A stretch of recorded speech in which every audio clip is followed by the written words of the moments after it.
Welcome to the Bourbon Basement. I'm Everett. I'm Baka Brandon. You can check us out on social media at twitch.tv. Still not me. Everything /Twitch thought, something like that. Him. I don't have a social media presence. Twitch.com/Baka Brandon. It's not there. You'll find nothing. Or this YouTube channel. Quit. That was mean. Well, before we start off this podcast, we've been slacking on our religious duties, but we're going to start out with a Bible verse. What? That we have been slacking on our religious duties. Well, God's not. So we're going to read out of the book of Deuteronomy. Book Deuteronomy 22:30. A man shall not take his father's wife, nor discover his father's skirt. What? Yeah. Can you repeat that, actually? For me? A man shall not take his father's wife, or discover his father's skirt. There you go. All right. Today we're going to be drinking Widow Jane, aged 10 years, in New American Oak barrels. Pure limestone mineral water from the legendary Rosendale Mines of New York? Yes, New York. Yeah. Blend of straight bourbon whiskey. Batch number 4. Bottle 285. Date 2021. 750 ml. You get the rest. 45.5% alcohol by volume. Please share with us. I'm still really fucked up from that Bible verse you just read. I'm really pondering it over here. I don't know if anyone else is pondering that, but okay. Widow Jane 10 Custom Series is the celebration of a partnership between us and your favorite local whiskey purveyor, working with distiller Lisa Wicker. Women-owned businesses! Nice. Your local experts have created a whiskey that is unique to this store. This truly outstanding single batch of our award-winning 10-year-old bourbon is custom blended and limited to only 600 bottles.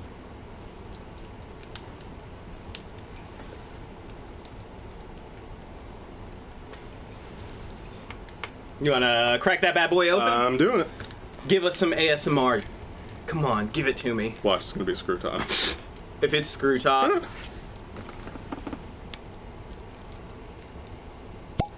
Oh, yeah, that's a good pop. We're popping and locking and pouring. Po up. Oops. Oh, man. So, the Bible verse. Let's break that down. Let's talk about it. Can we get a Mormon Bible? Aren't they the same? No. Because Jesus was in America, Everett. The lost tribe of Israel were the Native Americans. By the way, congratulations on being part of the lost tribe of Israel. Yeah. Well, God's chosen people and all. I've always felt like the chosen one, so it's just par for the course. I know. It smells like fire. Are you sure that's not just the fire? It could be. Okay. I don't know. Do we need to get you some coffee beans or something? You know how they do the coffee bean reset, like with perfumes? Do you know what I'm talking about? I do that. You do that? Yeah. Yeah. Yeah. Do we need to get you some coffee beans down here? No, it's okay. I just had a cup.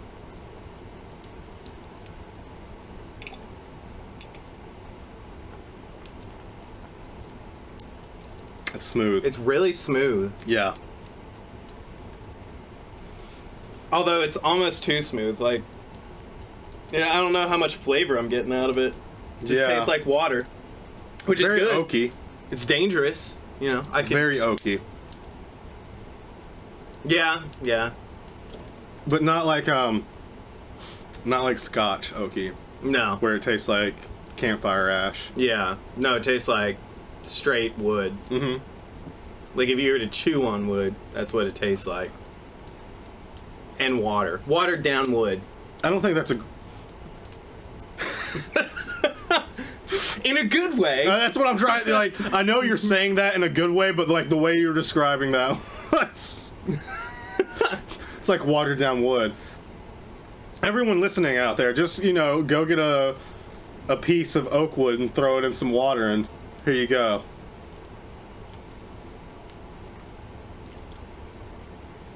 God, it's really smooth. It's got really a little bit of a bite in the back end, but it's like... If you take small sips, I don't even get that bite. The first one I took... Yeah.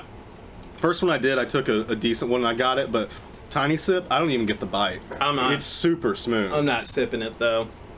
It is good though. I like it actually. It's weird though because yeah, it doesn't have a whole lot of like other flavors. It's just it feels like it's to the point bourbon. Mm-hmm. Like you're not wasting your time with extra additives and it doesn't flavors. have a flavor profile on it, does it? I don't think so. Yeah, it just is. I don't know. It's. No. I'm curious. I think they were just trying to make like a straight bourbon. Yeah, and that's what it is. I mean, it's excellent. You know, like standard mash bill flavor. Yeah, like I mean, it's just a bourbon. Standard mash bill flavor with oak aging. Yeah, and limestone water. Do you think that has to do with that? Yeah, limestone water is more pure, so yeah, it's kind of like you know, the Reka vodka. Doesn't Garrison Brothers use that too? Yeah. Yeah. It's kind of like the Reka vodka, how they use Icelandic volcanic water. Mm. Yeah. Super pure, so it's very smooth.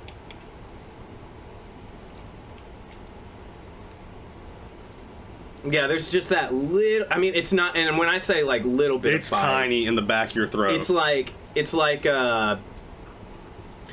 you were to call Tabasco sauce hot sauce. You know? Yeah. Like, there's like it's just a tiny kick. There's spices in it. It's not spicy. You know, that's what this feels like. Except there's no spices in this. It's just that little bit of bite or whatever. It's good though. I like it. I love it. Yeah. Yeah. I'm very pleased with this one. Yeah.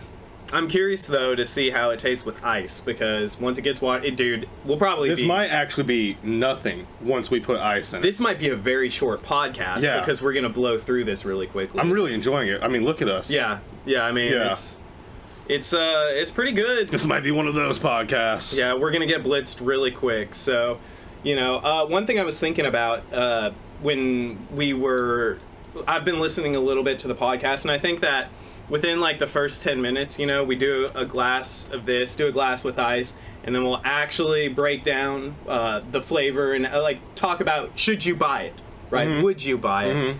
And then that way we can just go straight into the drunken antics where we just act like a bunch of fools and probably will get kicked off YouTube very quickly. Yeah, you know, once we start getting any views, you know, that'll probably happen very quickly. Yeah. Some of those early podcasts are a little wildin'. Yeah. Yeah. We'll find out, though. Only time will tell. And like I said, you know, we could always start uploading on niche porn sites. That's true, too. And we could start streaming on my free cams. That's true, too. We should actually, remind me after this, I'll put these on all of our podcasts. I'll rip the audio and put it on the actual just audio podcast places because I've been meaning to do that, but I don't know how to, so we'll have to set that up. Yeah, we'll figure that out. Now, a prepared man would have come into this already having this thought. However, this thought just occurred to me, and this podcast is based around us getting drunk, so I did not remember. Didn't we end on a topic last time that we wanted to say for the next time? Do you remember what that was? Nope. Without us having to stop and go back? Nope. Abandon it! Cut from the syllabus. I don't even know what we were going to discuss. I think we had something to discuss, honestly, but I can't remember. Because I remember us ending it and you'd be like, no, save it for next time, save it for next time. And we were like, okay, that's how we're going to start next time. And then here we are. And neither of us remembered until, like, just now. Yeah. Yeah. Okay, well. You know. That's all right, then. You did bring up a really good point. What are your thoughts on women-owned businesses?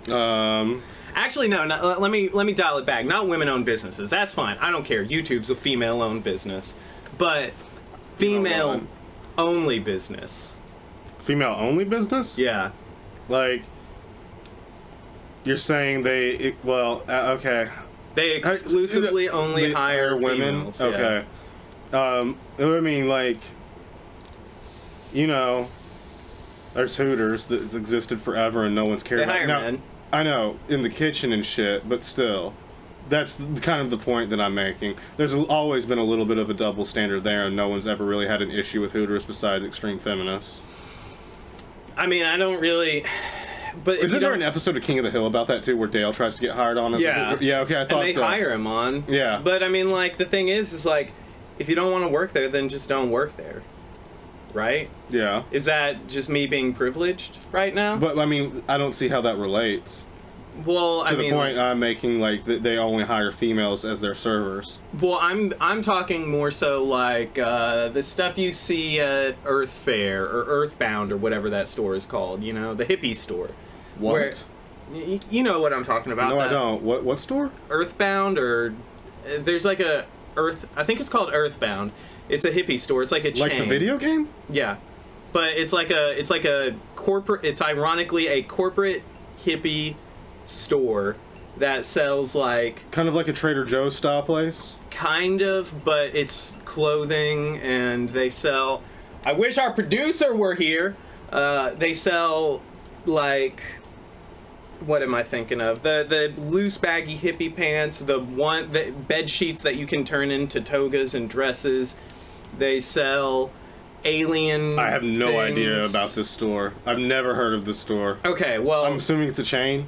yes, it's a big corporate chain, and they sell hippie stuff, right? Which there's so much irony in that alone, but a lot of their products, very proudly, are female-only products, right?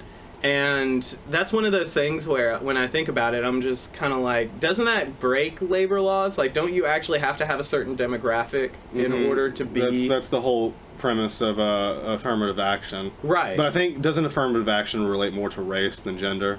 I think it applies to both. I'm going to be honest, I'm not too familiar with affirmative action. I just know that it tried to create equality in every workplace by requiring workplaces over a certain size, I believe, to have a certain amount of a demographic in there in an attempt to create equality. And diverse. But then again, just like that book that we read, the Justice book. Oh yeah, I'm still reading through that. That was it's so heavy. But like, going back to some of the points that he makes in that book, the issue is, especially here in America, I feel like in situations like that, in a lot of ways we've been led to believe that we're a meritocracy, which I somewhat agree with, somewhat don't. There's points on everything that you'll find agreement and disagreement in, but we've been led to believe that we're a meritocracy, but in current situations we're really not a meritocracy in a lot of ways.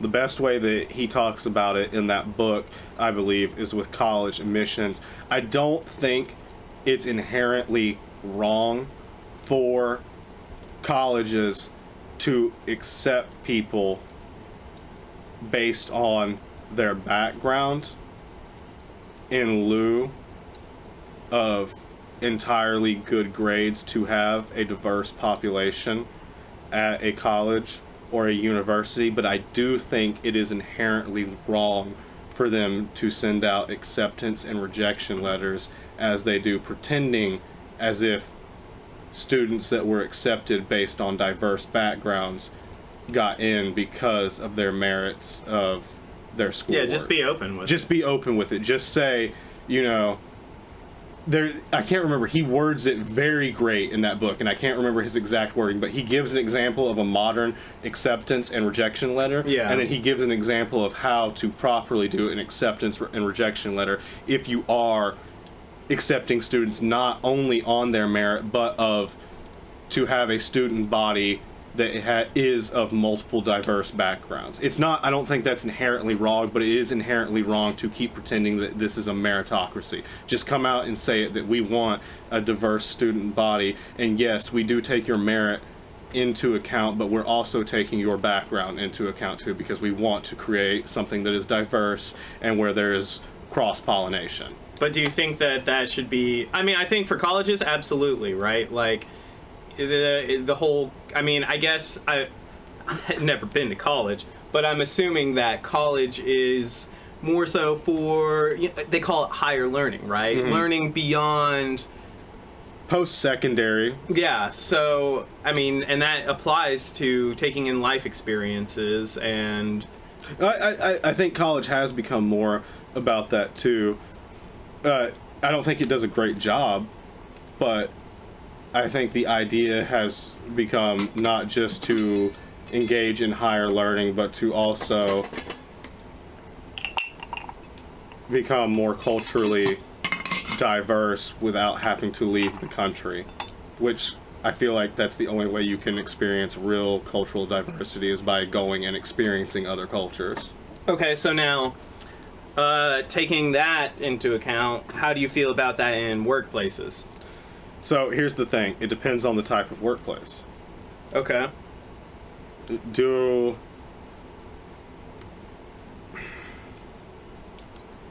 How to word this?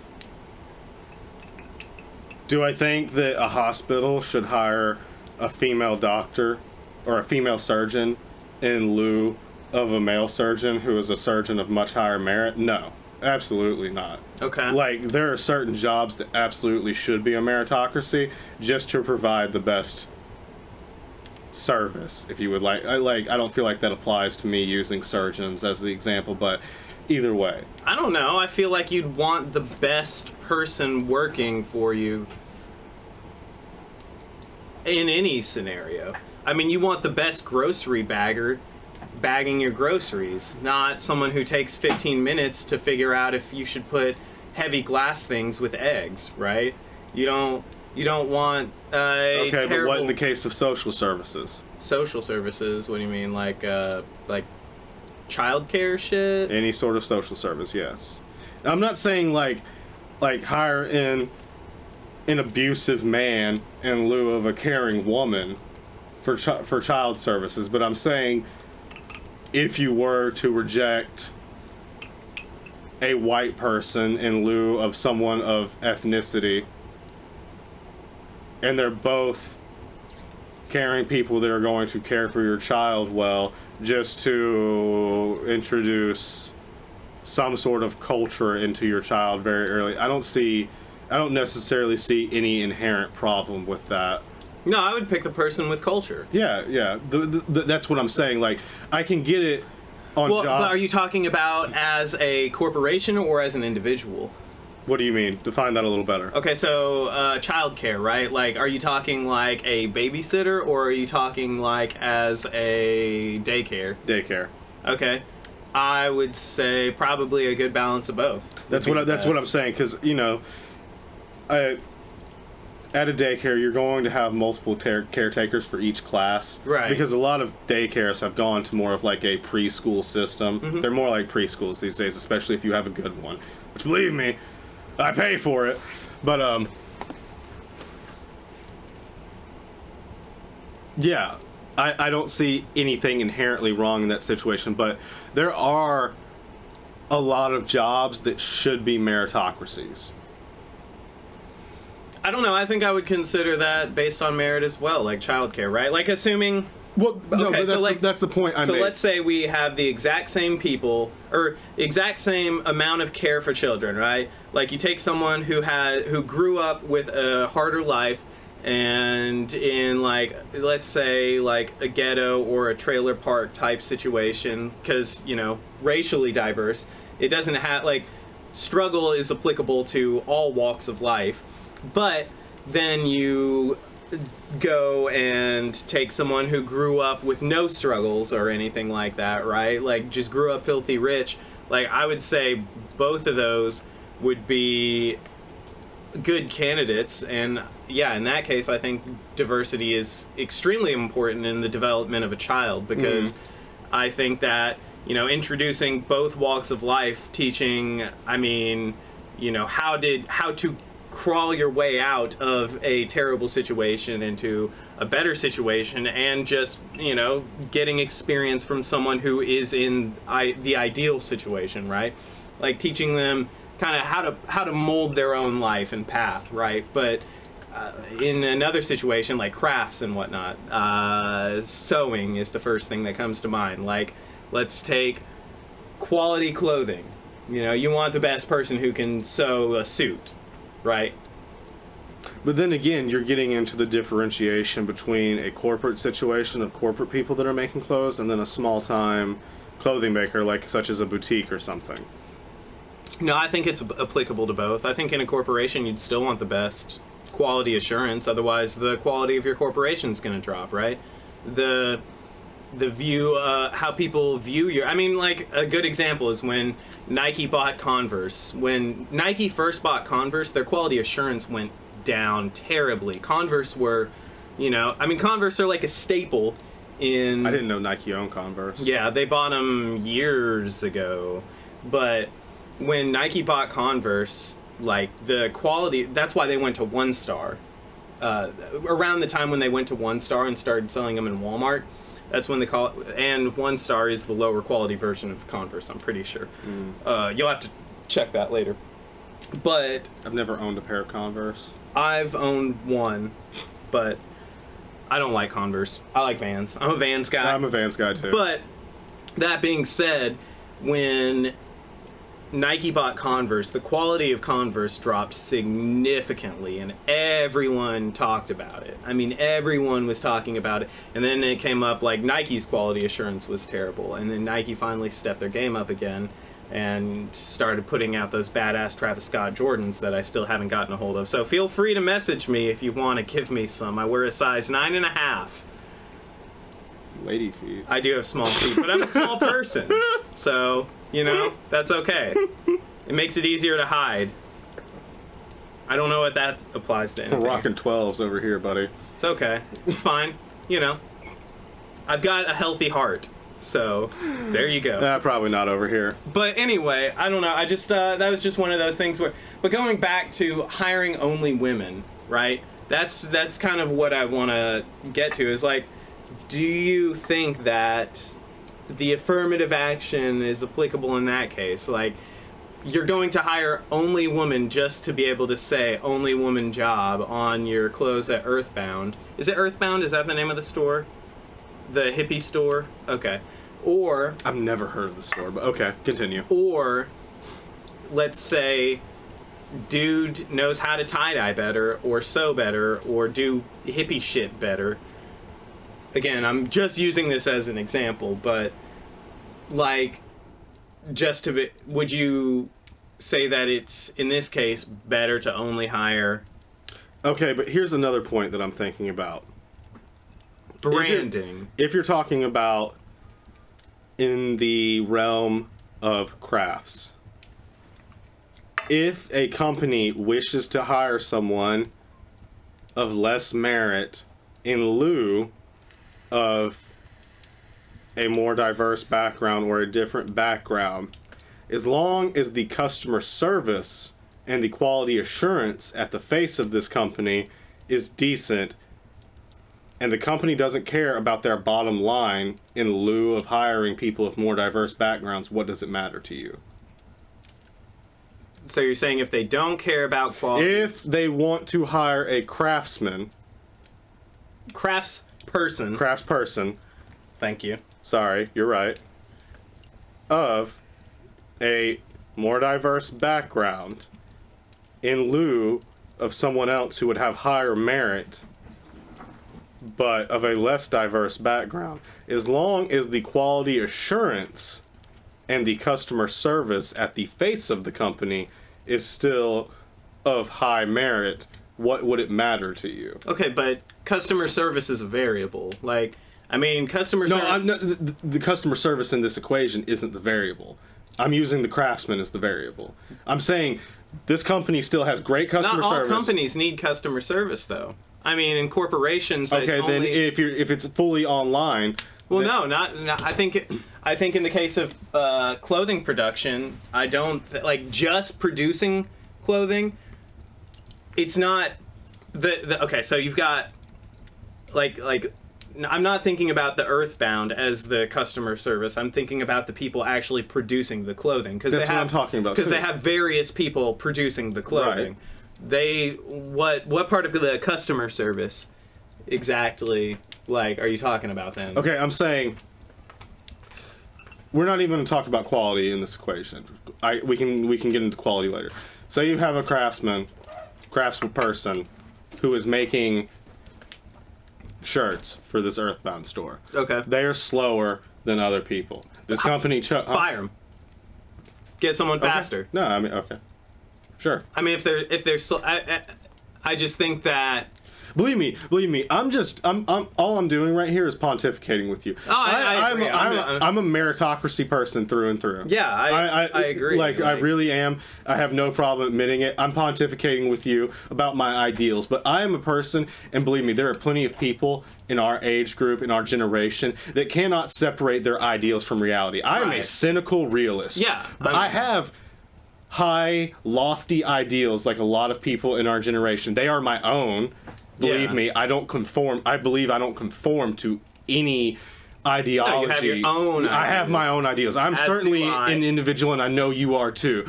But the difference between me and you and a lot of our generation is I can separate my ideals from my personal, very cynical reality. And I do have a very devil's advocate. I have a very cynical reality. But yes, I won't deny that I have lofty ideals. No, but I think that you and I agree on a lot of these things. We do. And I think that playing devil's advocate is important here, because I think that, you know, it's great for just thought. Right.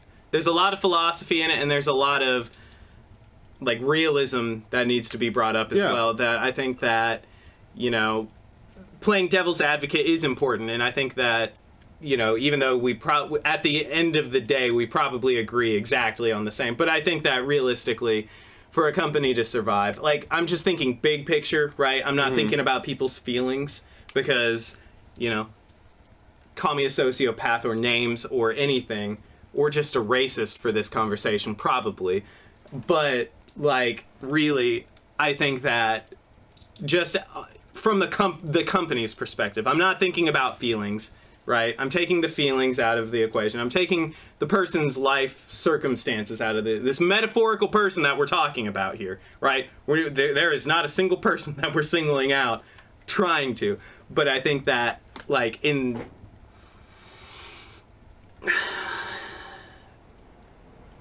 as a company, you would want the best person working for you. And that's all, I think. Yeah, no, I absolutely agree, but... Dude, put some ice in this. Yeah, I've been wanting to get more. God, that probably sounded terrible. You haven't ate, yeah? I ate hours ago. I ate 24 hours ago. I'm a little empty stomach right now, so good. I was trying to be moderate. Get excited, guys, because it's going to be one of these podcasts. It's definitely, because... How is that with ice, by the way? Is it... Just wait. Does it turn into water? Just wait. Okay. That's what I was thinking, because it was already very smooth, and this right here is going to be... So, I will say, if you're looking to drink... If you're one of those people who just likes drinking bourbon straight, this is a bourbon for you. This. Absolutely. This, as far as, like, just flavor and smoothness and something to sit back, like it's like the equivalent of that cold beer after working on a tractor, except you're an intellectual who doesn't like to get your hands dirty, who has the body build of a librarian. But not necessarily some super special, super out there flavorful craft beer, but like a beer that's more like you're getting like a dark lager. Or just like a plain Jane dark lager, and it's a beer. I'll even say like a Bud Light. Yeah, but no. Like a PBR. Okay, I can do PBR. Yeah. Hipster. No, I'm thinking more like... Has PBR become a hipster beer? Yeah. Has it really? It's been a hipster beer for years. Like, no, it hasn't. How old am I? At least 30? Dude, when I was in high school, PBR was still the fucking, like, it was a trash college beer, redneck beer. No, PBR became the hipster beer. When? 5 or 6, 7. How old am I? 7 It years? wasn't when we were working together. No, it wasn't. Yeah, dude. Everyone still looked at it as a trash beer when we worked together. Our producer agrees. It may have to do with the area that you're in as well. That's what I was thinking. It may have to be the area that we're in. Kind of from a more rural area, but like if you went to like a city or whatever, then that's become a hipster beer. Who would be like, oh yeah, PBR. Okay, I could see that in like a super liberal city where they're like, they're drinking they're drinking PBR and they're being edgy and cool because they're drinking PBR, and it's the cheap rural. But beer. Anyway, I think that if you're one of those guys who guys or gals, okay, or persons, or theys, excuse me, that goes home after Z and Zers. yeah, after a hard day's work, and you just want, and you like bourbon, you don't drink beer, and you want to just come home and just have that one glass of bourbon before going to bed. This isn't a bad one to pick. I'll say that much. It's certainly not, but it's not your average bourbon that you can buy every day. Is it not? No. I don't know how much. Did we pay for? Did we buy this one? I bought that one. You bought that one? Yeah. How much was it? It was a Christmas gift. Well, we can, let's be transparent. For the podcast? Yeah. It's $100. Whoa!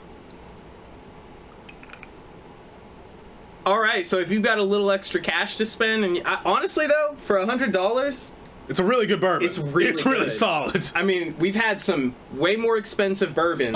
That Bib and Tucker right Yeah. there it's a 12-year bourbon. Usually everyone's like, oh, the aging process. 12-year bourbon, like $150, ass. Yeah. Ass. I think that was the one that we didn't air, right? That was the one where I got shit-faced. Yeah. Yeah. Is that the one where we may have provided fan service? There were two, I believe, Okay. that we provided fan service. One of them made it I online. believe it wasn't that one, because that was the one where I felt bad and I was... Yeah. And I think... Oh no, that was the one. That, I can't remember which one that had the bunch of fan service in it. I think that was the one where I was the one that was shit-faced. We had one... Bib and Tucker, if that one was the one that didn't air, that was also the one with fan service. Oh, it was? Okay, that was the one. Because I was more shit-faced than you, but I think we still both got shit-faced. Yeah, that was the one that I... Bib and Tucker is what? It was high. 106 proof. 107 proof. It's 106.9. Yeah, that was the one that never aired. We'll air it eventually once we know that we're not going to get canceled entirely. Yeah, that one was a little rough. For a lot of reasons. Yeah. I think one day it might serve as... Yeah, you have not posted the Bib and Tucker. Yeah, it might one day serve as grade A cringe comedy. Like early seasons of The Office, like first two seasons Yeah. of The Office, like great cringe comedy. Some Tim and Eric type shit too. Oh, yeah. I just can't wait to expand our studio. I'll say that much. I know. But that being said, this bourbon, yeah, for $100, it's really good. It's a pretty solid bourbon. If you... It's just bourbon, though. Yeah, if you want best way to like explain. standard... This is something I've been talking about to Kendra a lot lately, and I think we talked about it last time too, in reference to Doom, especially the new Doom games. Mhm. It is something very simple done to perfection. Yeah. Is the way I would describe this bourbon. It is a standard mash bill flavor with oak barrel aging done to perfection. Yeah, that's a great way of putting it. I like it. I feel like bourbons like that are also really good for like mixed drinks. Like, Yes, yeah. Honestly, I wouldn't mix this. No, it's too... well, I would It's- say like an old fashioned where it's still No. very bourbon. I forward. wouldn't mix this, honestly. It's too I agree with both of you. simple. Like, I think it's too simple that I would not mix this, if that makes sense. I think it would be perfect for mixing if it were a little bit harsher, Yes. but when it's done to this level of perfection, I feel like it's meant to be enjoyed on its own. Yeah. Yeah. That's what I'm saying. Like, I think that, yeah, if it were a little bit harsher, I would agree 100% that You it would mix be it, perfect you for take some of mixing. the edge off. I Yeah. also haven't tried it yet. But I think that as far as this goes, like, just enjoying a straight bourbon, that you can't go wrong. I No. think that this is a good one. No, this is solid. It's really... Yeah. Dude, I just gotta say, like... And we still have one more, but we already know about that. Oh, We yeah. don't even have to think about that. The Christmas selections from this year, so solid. Oh yeah. So every single one of them. Yeah. Like, bravo to every person sitting here. Like, our Christmas selections from this Yeah. year have been solid because we have had some rough Yeah. bourbons. For the first few podcasts. Yeah. Oh. We had the 3 chords starting out first podcast. Fantastic. And it has been a rough road from there. But Christmas podcasts, the selections that have been provided as such, Yeah. like, top notch. Yeah, we did a really good job this year. I feel like we have every year. I don't think we, besides that Bib and Tucker that I got you last year that waited until this year. Yeah. But yeah, like all Maybe of our we Christmas. just aged it too long. I doubt it. Yeah. I doubt just it. want to give it the benefit of the doubt, you know. I do too. I really do This because year we really learned our lesson from last year. actually, I don't know if I've mentioned this in a previous podcast, but I'll just say it now because the Bib and Tucker podcast never aired. When I went to get that bourbon for Christmas as a gift, there was a guy working at Total Wine who I swear was so vehement about Bib and Tucker being, not Bib and Tucker actually, to clarify, the Bib and Tucker 12 year. He was so vehement about the Bib and Tucker 12 year being the greatest bourbon that has ever existed. I was quite certain anyone that came in there and told him that that bourbon was trash, he would have tried to fight out in the parking lot. Like, he had a fervor about Bib and Tucker that could not be chalked up because, actually, I'll take it back. The store that he works at, they definitely do not make commission, so you can X that out right away. But he was so full of fervor for this bourbon that it was the greatest bourbon that ever existed. I'm certain he would have fought anyone in the parking lot that came back and trashed him about his taste in bourbon. Well, you know, And it was a rough one to get through. Probably, in all honesty, in my opinion, the hardest one. Really and truly. He described it, when I bought it from him, as a caramel vanilla milkshake. no. No. Far from it. The farthest from it. Yeah. To be fair. Man. More like once your body has processed a caramel vanilla milkshake. Drinking that makes me wonder if he's ever had a caramel vanilla milkshake. Have you ever been to Starbucks, motherfucker? Like, Starbucks doesn't sell milkshakes. A Brenna. Frappuccino is not a milkshake. Brenna, There's not ice cream Brenna. in Frappuccino. don't. It's mostly ice and sugar. Okay, that's Like, actually you know, this that's actually fair. That's fair. You're Yeah. right. It's mostly ice and sugar. Okay. There's not that much milk in a Frappuccino. Yeah. But it was not caramel. I It was can not say that in caramel. It was not confidence. vanilla. It was just harsh. Yeah. In my opinion, it was just harsh. Yeah. So. Oh. Excuse me. I I'm know. so glad I'm not you anymore. Why? Not me. Like the positions that we're in right now. What do you mean? I got 1 week left, and I don't have to do the shit that you have to do anymore. Oh. Well, you know. I'm sure you have it easier than I do, Holding on to hope. but So, in another turn of events, actually perfectly picking up from the last podcast, I don't know if you remember, but something big happened. can I go ahead and give a disclaimer? Can you hold that thought? Okay. You remember how I said I hadn't ate in 24 hours? Yeah. I'm already kind of feeling a type of way right now. If Nice. you can't tell. Okay. Continue. Nice. Let's go on. Pizza? I'm good. We'll wait till after the podcast. Yeah. We can make it. I don't want to interrupt. We're doing well right now. Yeah. You know? We got a flow going. Let's flow. We're in our flow Flow. state. Hit the flow. All right. So, the quan. you may remember from our last podcast, something big happened. I don't. Microsoft. Microsoft bought not Activision. Bethesda, Activision. That's right. And since the last podcast, No one cares. No one cares. No one guess cares. what happened? No one cares. I don't care. You notice how I didn't say anything to you? Because I saw it and I went, ugh. I love how I saw it and I went, ugh. it's gone full circle. Sony buys Microsoft's break-off company. I saw it because, believe me, That's hilarious. when they were with Microsoft, biggest fan. When they went and did their partnership with Activision, stop, don't. Not to you. Talking to the, yeah, you're doing it, yeah. Stop, don't, stop. What are you doing? You were one of the most revered companies in the realm of first-person shooters. You were one of the most revered companies, and then you went off and you did this bullshit, no, stop. All right. And then Sony buys them, and I'm like, Sony, you've made some great acquisitions in the past, not nearly on the level that Microsoft has made in terms of size or financials, but just talent. Just talent. You've made some talent, great yeah. acquisitions. Acquisition. I'm glad you're enjoying this because I am already feeling a type of way. And you're about to rant. Yeah, you've made some great acquisitions in the realm of talent, not nearly on the level of Microsoft, as I said.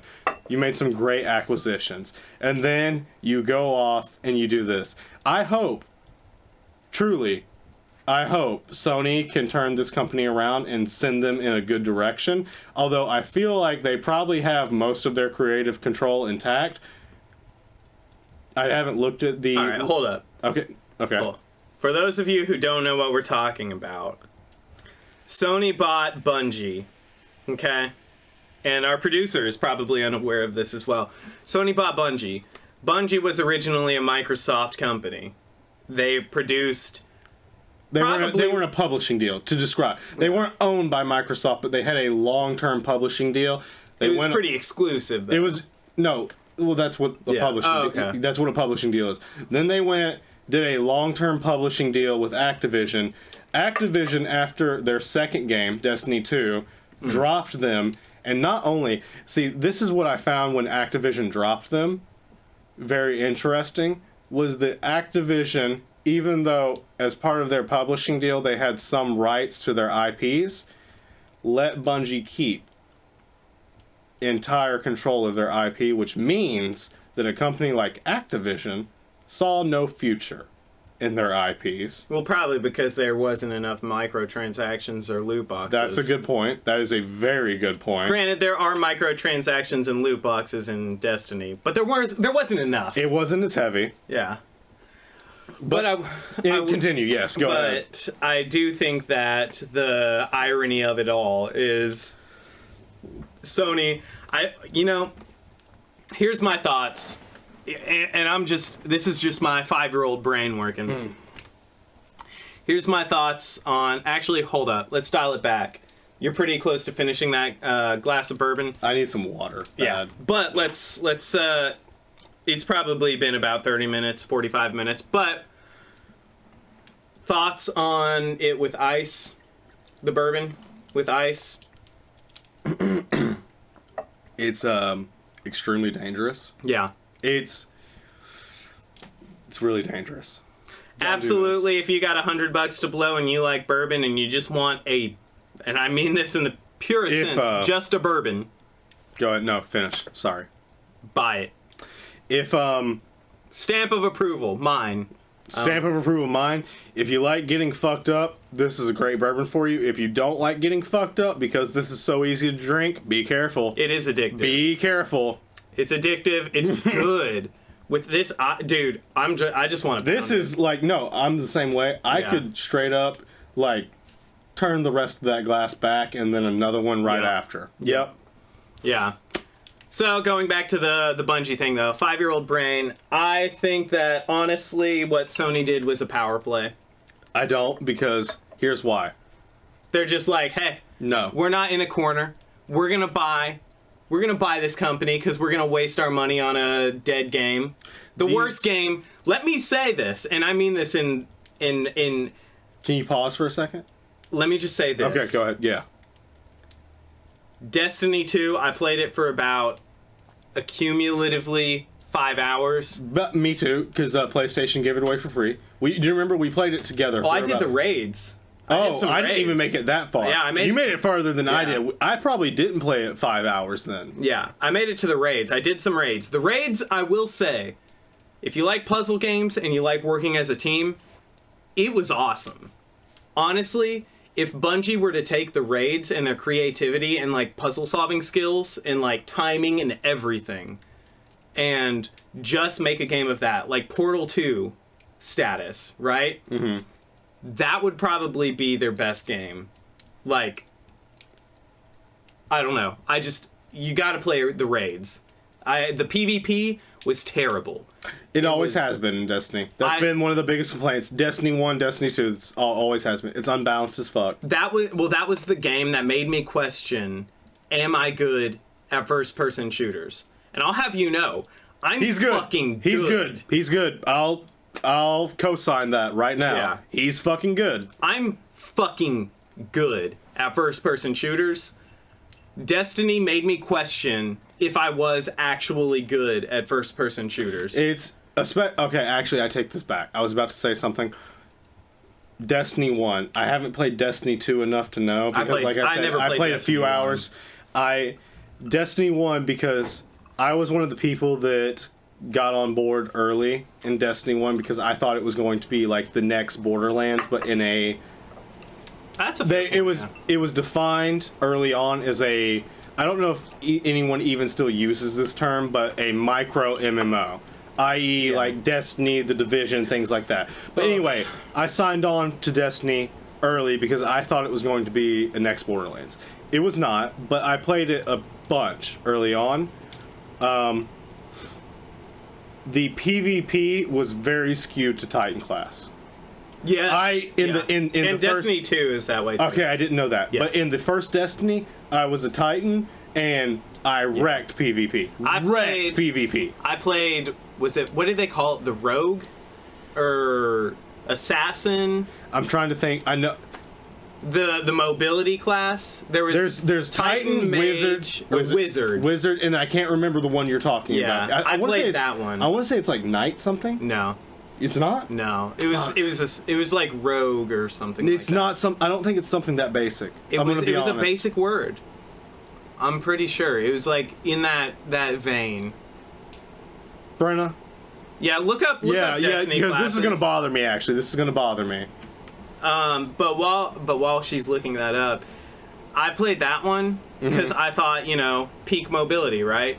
No, absolutely not. No, PvP in Destiny 1, like, you're vouching for Destiny 2. I can't vouch for Destiny 2. PvP in Destiny 1 was highly skewed towards the Titan. If you were Titan class, you wrecked in PvP. It was a given. Titan was easy mode. We have... Okay. Hunter! That's what it was. I played Hunter. You're right, it was a generic name, Hunter, yeah. Yeah, that was the Rogue. It was a higher mobility and all that stuff. Warlock, not Wizard. Warlock. I'm sorry, not Wizard, Warlock. Yeah. I played Warlock in Destiny 2. Yeah. But I only did PvE in Destiny 2. And like I said, I only played probably not even... If you made it further than me, probably not even 5 hours. Yeah, I did not play it very long. Yeah. And I did the raids extensively. But I will say the raids were fun. The raids were a ton of fun. And I think that they had a good formula. I think that they had a good idea going. But the problem was the load times were trash. I don't have the attention span to wait 5 minutes to load into a world. And if you're going to label it what did you call it? A micro MMO? That, I don't know if anyone uses... I would call it that. No, I don't know if that's a term that's commonly used anymore, but when this genre of games started coming out, like at the beginning of the PlayStation 4, Xbox One generation, i.e., like I said, The Division, Destiny, things like that, they called it a micro MMO. The problem I had with it, even called any type of MMO, and I would. They really weren't MMOs. They really weren't. But they had... What's the word that is used? I'm sorry. I know. I'm trying to think of it, too. I've been trying to remember the word. They had certain areas that were this word, it was, and then like everything else was, co-op or single player. No, it was... I keep wanting to say sequencing. No. It's instances. Instance, yes. Yeah. They had instance areas. It was mostly instance areas. It was all instance. And then they had very few community areas, and it was... No, even the hub. It was an instance. They really... Because you and I could meet in the hub, and we wouldn't see each other unless we were in the same instance. Yeah. And for those of you who don't know... Everything was instanced. For those of you who don't know what instancing is, it basically means, like... So... Brandon could hop on the exact same game, like we hop on at the exact same time, I hop on at the exact same time, and we go to the let's say the hub, right? Like every MMO has a hub. World of Warcraft Some has a have hub. multiple hubs, but yeah, still hubs. A hub. And we go to the same hub, the same location, and I could say, "Where the fuck are you?" And he could say, "I'm standing at a balcony. The second balcony on the left." And I could be at the second balcony on the left, and we would not see each other because we were in different instances. And in order to get in the same instance, and the reason why is because it was server load balancing and all that stuff. Really, technicalities and whatnot. But the moral of the story, and this is my 5-year-old brain speaking, so any IT person who wants to tell me, actually, can go fuck themselves. That's the baseline for fucking people like our producer who has no idea how a computer works. It's just blue magic smoke. But the problem was, you then had to send an invite into your instance. So what the person had to do had to leave that area, and now we're talking about a game with 5-minute fucking load times to get into the world.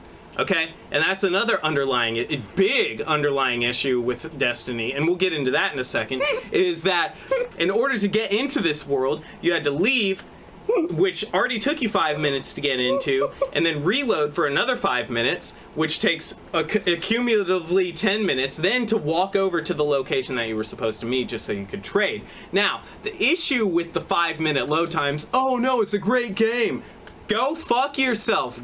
Go outside, okay? The sunlight is good for you. Jesus Christ, exercise. Don't look like a librarian like me. Fuck. But anyway, the moral of the story is that they gave you ships, okay? And ships were a big thing. You couldn't even fly the ships. They were a fucking loading screen. Make a mini game out of it. They were a fucking loading screen. And this is my last thing before we move on to my next point. Destiny, Sony, Bungee. If you want to save your game, turn your No. I'll say this. I'm sorry to interrupt. Don't save it. Fucking scrap it. Bungie was a good company at one point. Move on to something else. But move on to something else. You could fix it. You're right. You're not wrong. But I think it's too far. No, I think it's too far gone. I really do. That's my point. I think it's too far gone. the loading times killed the game for me. Because if you don't like PvP, play PvE. No, just trade. But okay. Hold on a second. Our producer is being a baby who doesn't know how to play. I'm just kidding.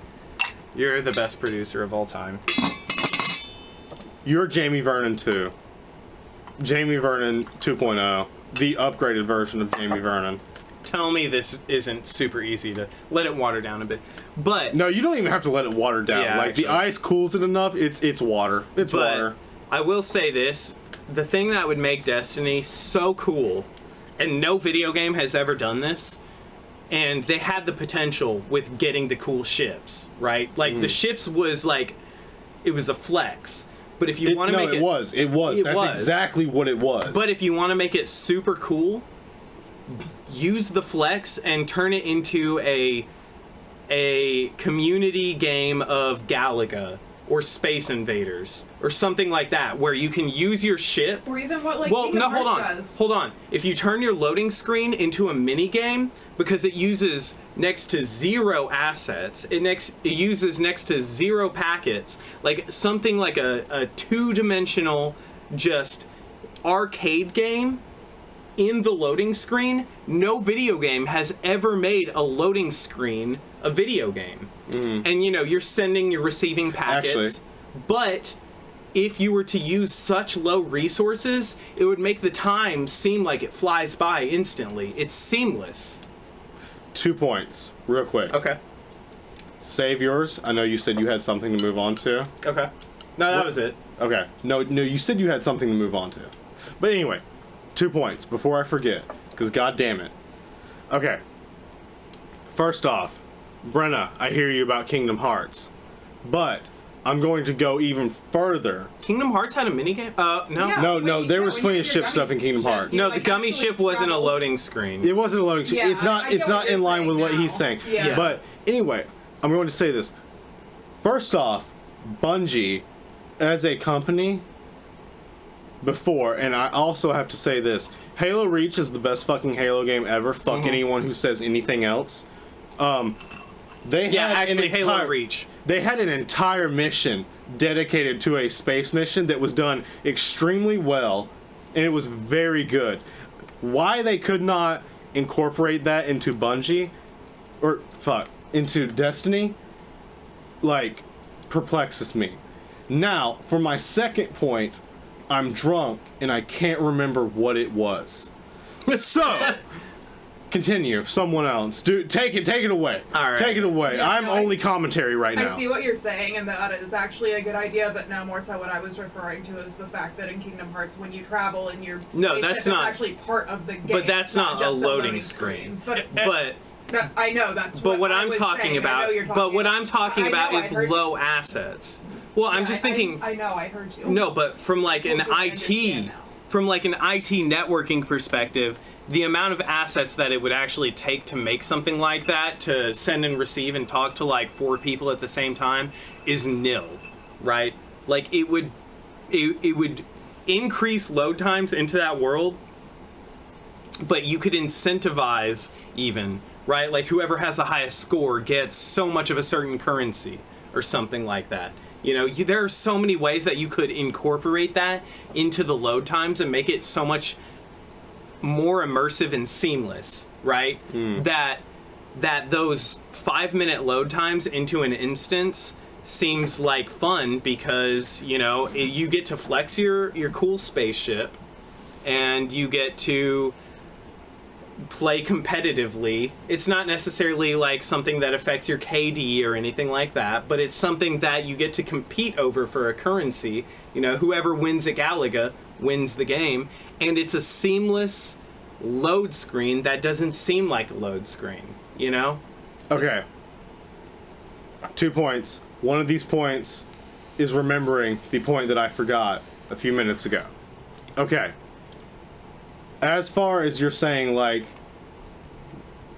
corporations or whatever, people not incorporating the game into the loading screen. Yeah. There are a lot of games that has become a very common thing to incorporate cutscenes into the loading screen, where your loading screen is masked by a cutscene. Yeah.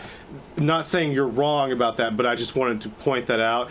And if you're doing a very well story-driven game, Destiny's not. It doesn't apply to what we're saying, but I just wanted to make the point that I agree. That's something good. That is good. I agree with your sentiment to make it a somewhat mini game. That is a good idea. And now that I have reissued the first point that I forgot from my last segment, I've now forgotten the second point. All right. I have now forgotten the second point that I was going to make this time. Well, I think it's a perfect time for a pee break. And I think that we should return here in just a second. Okay, this is disjointed. We don't remember what point Everett was on. But Everett has a new point now. Go. Actually, I just want to say, lastly, Sony, come on. Bungie. I hope Bungie does well. I hope Sony does well. Actually, yeah, both of them. I hope Sony can turn Bungie around and really and truly, like, Bungie's Microsoft games with Halo, fantastic. Halo Reach, their swan song, which Reach was amazing. Reach was the best one. I'm just going to shout it out. Most people hate Reach. I cannot fathom. You did not know that? No, why would they hate Reach? Most people hate Reach. I cannot fathom. Cannot fucking fathom why you hate Reach. Reach is the best Halo game ever. It's the penultimate. Why would they hate Reach? Everyone hates Reach. Why? They hate the story. They hate the prequel. The story was that was the first video game I cried on. It was the most immersive story. Can we get serious? In any Halo game, it's the most immersive story. Can we get serious for a minute? Yeah, let's get serious. Go. Hit me with it. I want to hear it. That was the first video game. The end of it, yes. Actually, no. Not even the end of it, but Cyborg Girl. Yeah. When she died, spoilers if you haven't played Reach, go fuck yourself and play Reach. Go play Reach. If you haven't played Reach... Don't go outside. Hey, if you're playing Reach, if you haven't played Reach, and you're listening to all these fuckers online that say that they hate Reach, fuck yourself and play Reach. Yeah. Play it. Yeah. When Cyborg Girl with the missing limbs and shit, you know who I'm talking about. Yeah, I know who you're talking about. She wasn't a cyborg. That's not fair, because she was an amputee with a robotic prosthetics. limb. Yeah. Prosthetics. Yeah. Fuck, man. They were so ahead of their time, too. Like, getting progressive with, like, a diverse cast. That was, like, the first diverse cast I can think of. Can I tell you something? What's that? When I've noticed this since we've been doing the podcast, when you start grabbing onto the sides. You know I'm gone. Holy shit! Did you see that? I saw that. Holy shit. I fucking saw that. Holy shit. Did you see that? The fire attacked me. Do you want me to close the screen? No. Are you serious? No. Please Dude. do not set our carpet on We're not going to set the carpet on. Close the screen. We're trying to get rid of the carpet. Set it on fire. Yeah, well, I don't want you to burn along with it, babe. No, it's okay. Carpet's But very anyway, flammable. I don't want your hair to catch on fire. Your hair's beautiful. it won't. There's no product. Even though you had the Ahosh earlier, I don't know if you fixed that. It's there. I love it. It's there. I love it. Even though you had that, I don't want your hair to catch on fire. It's beautiful. It's beautiful. There's no beautiful. product. It's just grease. But, Which will catch on fire very quick. no, not this grease. It's not. Trust me. But, no, I actually, in retrospect, dude, Halo Reach had, like, a hella diverse cast. Really and truly, They were yes. super ahead of, like, looking back on it, now that I think about it, No, like, it was truly a swan song. Yeah. It was their final love to the Halo series. and it, goddamn, it was such a good it was one. good. It was emotional. Anyone Not who- like yeah. anything else in the Halo The series. PvP in that was so good, too. Yes. And not to mention, like, it was one of the first games, a la PvP, where you could customize your character fully. Yes! The armor. And it was free! Yes. You just had to earn it! Yes. Like, the armor in Halo 3 was a full set. You unlocked the full set. But in Halo Reach, you could fully customize it. I loved that. I loved it. Yeah. Yeah. Halo Reach really set a good example for what games should be today. Yeah. The maps were great. Absolutely. And then you had Firefight, which... And the most innovative Forge system whatsoever. Yeah. If you like Forge. Yeah. Man. So sad. I wish I still had an Xbox. Because didn't they add Halo Reach to the They did. I wish I still had an Xbox just for that. I really do. I'll buy you one. They're Don't. cheap as fuck now. I know they are. I'll get one eventually. Tax returns. Actually, I'm probably. No, yeah, we've probably Yeah, we let's not talked get about into that last that. time. I probably won't get a tax return. But, no, there was... Okay. Yeah, last point. We're getting close to the end of the podcast. Thank so God. Thank because you guys. I am. Thank you guys for hanging out this long if you've made it this far. But, That's the joy of the podcast, though. yeah. That's the joy of the idea. I just enjoy it because we get to get super smashed and hang out Yeah. and just chat about what the hell is going I mean, on. like, God forbid, like, for years before this, we always had these prolific conversations in the middle of playing games that divulged into us, like, stopping playing games and, like... just talking about what's going on. Yeah, and here we are. We have somehow tried to monetize it, whether it progresses or I'm not even saying monetize. But I just no, think that... Share it. Yeah, just just to share. We don't, and that's the thing. Like, we started out with this idea of monetizing it, but I have never given a fuck about that because as soon as we started it, I just enjoyed it too much. I Yeah. really did. I've never given a fuck if this becomes anything or not. Yeah. Yeah, I really don't care. It's just fun. Yeah, it's just like streaming for you. It's Yeah. like this is what we Yeah. would be doing every weekend anyway. This has Why been a not put it blast. out there? Yeah, I don't exactly. care. Yeah. Like, and that's the thing is like, you know, I don't, that going back, okay, so what we were talking about while I was going pee, because we crossed the streams, but the whole thing about realizing that I don't want to go affiliate and ever partner is because, one, Twitch makes you sign a contract saying that you can't stream on other platforms. Yeah. Two, the second that you go affiliate, sure, you get like specific emotes. I think that's it. And you get paid for ad service. But the problem is you have to run ads. Yeah. You have to. And didn't you say you only get like 30% of the Yeah, around no, Twitch gets it's a around? 70-30. They get 30, you get 70. Oh, okay. Sorry. But- I thought you meant the other way. Really? That's I not bad. think that's what it is. It Something seems like it'd be that. the other way. With a Yeah. corporation, Okay, well it then- seems like it'd be the other way. Well, then let's say that- Actually, like, just to clarify before I say this, I don't know anything about this. I don't but either. It seemed like I know it's corporation-wise... 70-30, but I don't know if you get 70 and they get 30 or the other way around. But I will say this. It's owned by Amazon. But I will say this.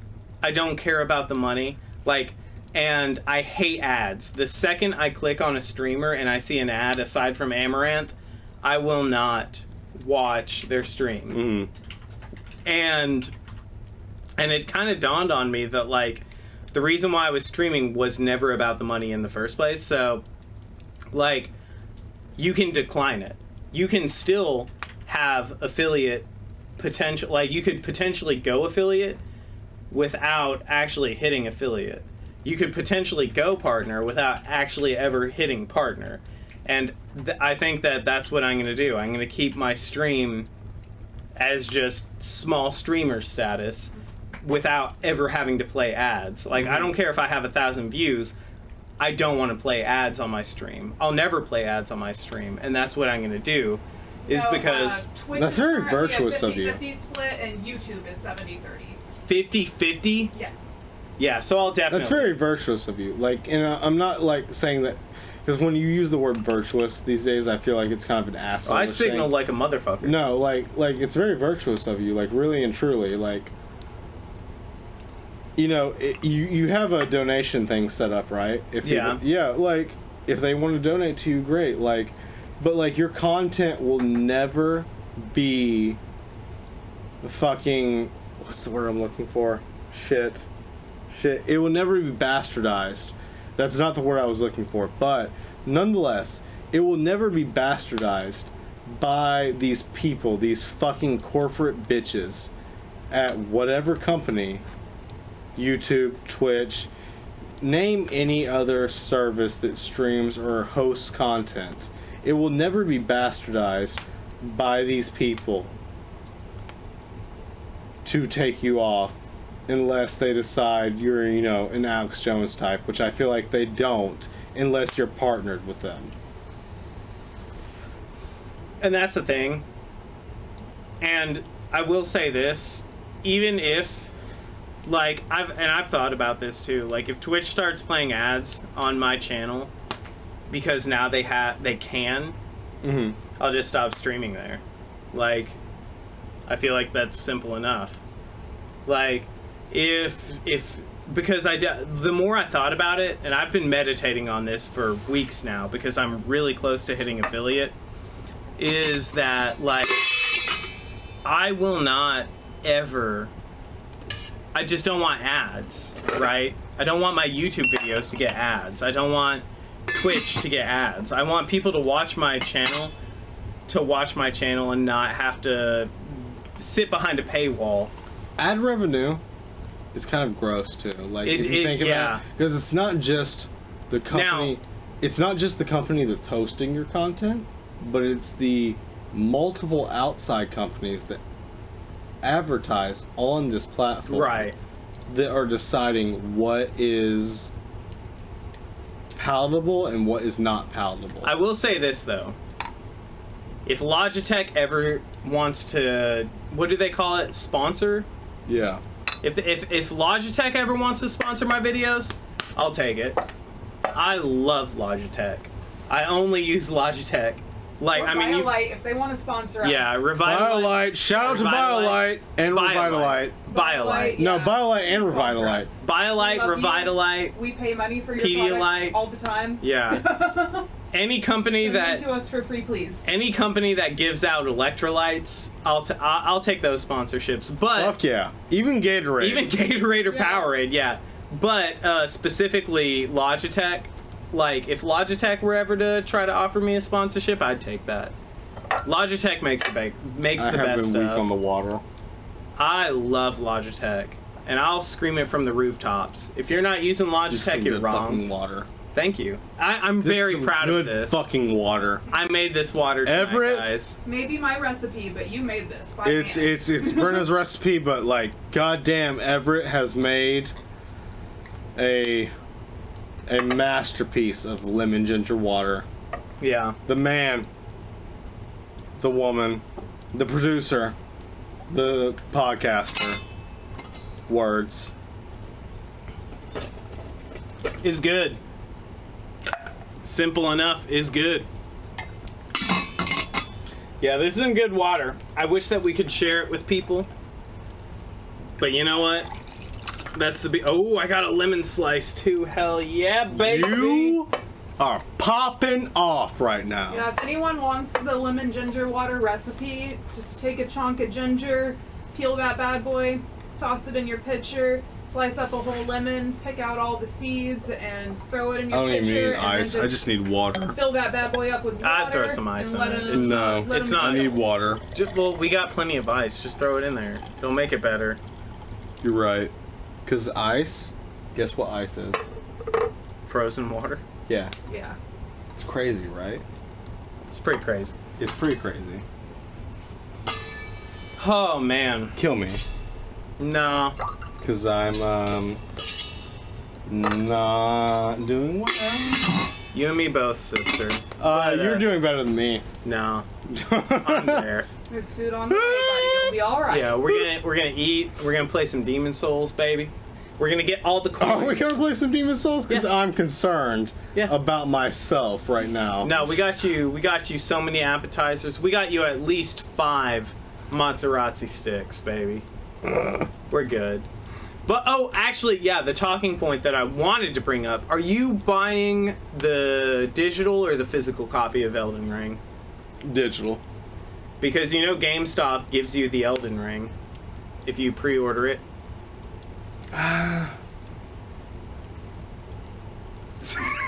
See, this is my struggle. I mean, sure you could get some. I mean, you're definitely gonna get the extra armor and cool cosmetics if you pre-order it digitally. I'm going to be honest. You have bastardized me. That's do you not mean? the right word. You have alienated me. You have alienated me. I used to be a physical game guy for the longest time. Oh, don't blame it on me. No. I really was. Until you. I was a physical game guy. I liked having a game on disc. And then, for whatever reason, I enjoy the ease of being able to just keep a game on my hard drive.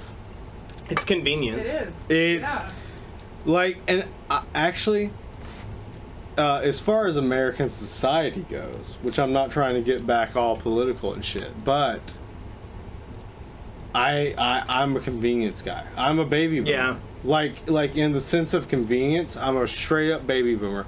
Not in the fact that I will berate a Target employee for, not ringing up an item right, but I like convenience. I do. I love convenience. See, I love the American convenience. See, I'm on the boat, or I'm on the fence. Like, should I get the digital download? I mean, I'm gonna pre-order it. But it is from software. and I have- Exactly. which, by the way, I will say this right now. 2 years ago, I think it was 2 years ago. It might have been 1 year ago. I can't remember right now. I had extreme faith in CD Projekt Red. Yeah. It was 2 years. Extreme faith in Yeah. CD Projekt Red. However, From Software has done a beta test, and every beta test person on YouTube says, amazing. Yeah. I Was would it not. paid advertising? I don't think it was. See, that's the other. That's the thing. That is the thing. That is a concern. I don't think it was. I really don't think it was, based off the people that were paying $500 and $600 for beta test codes. Anyway, from what I've heard, Elden Ring is solid. Yeah. I would not blame you or think any different of you, because like I said, Not me. I'm gonna pre-order 2 of them. I'm pre-ordering 2 of them. One for you. If you were to get the collector's edition or whatever that fucking entails, I wouldn't care. There's a collector's edition already? Yeah. Is it on GameStop? I don't know. Because I'll order the. See, I'm thinking what I'm gonna do. Well, is it confirmed that it's gonna be cross? Yes. Cross-gen? Not cross-platform, But cross-gen. It's confirmed that it's cross-gen. Cross-gen. It's confirmed. Yes. See, I'm thinking I looked at it last weekend I was over here. I looked that up. Okay. Yeah, we confirmed that last weekend. Okay. Yeah, it is cross-gen. So it's confirmed. Brenna, if she were to play on PS4, could play with both of us on PS5. So that's what I was questioning, because Well, then you should do one of each. You Yeah, should that's do a what I was digital download thinking. For yourself and No, then- I'll do the physical copy for myself. Well, I don't want. say I already have like a whole collection of like physical PlayStation games. I need to build up with my discs, my disc collection. On PS5? Yeah, Yeah. because I've got Go for I'm gonna be honest. pure convenience. Since I I've got already have 2 the- discs. I've got the The disc, burden of the but I've discs. got the disc reader on my PS5. I've only got 2 discs on PS5. Like literally all my games. I don't on- have any. What do you have? Huh? What do you have on PS5 for disc? Ton. Not for disc. No, I but have- what do you have on PS5 for disc? Demon Souls and Spider-Man, the same game. Oh, 'cause you the got same games that came in my bundle when I ordered it. I bought it digitally. You bought it outright, yeah. Everything. Both Spider-Mans. The only games that I have on disc for PS5 are the exact same games that came with my bundle. Everything else I bought digital.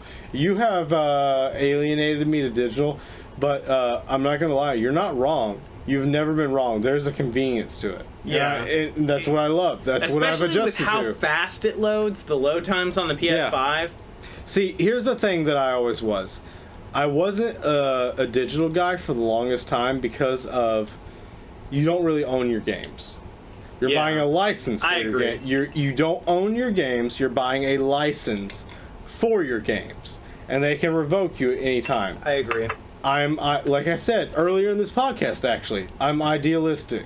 Mm-hmm. That has always bothered me. No, but I agree. I have never denied that I am a man of convenience. Yeah. Digital download is very convenient, and Just don't have, be a dick to people on yeah, exactly. I have converted to convenience, but the idealistic property of digital downloads that I have never liked is you're not buying a game. When you buy a disc, You're paying for the licensing. unless it's on PC, digital, sorry. Yeah, yes, unless it's on PC, you're paying for the game. Yeah. When you buy a digital game, you're paying for the license, and they can revoke you at any time. Right. I agree. So just don't be a dick.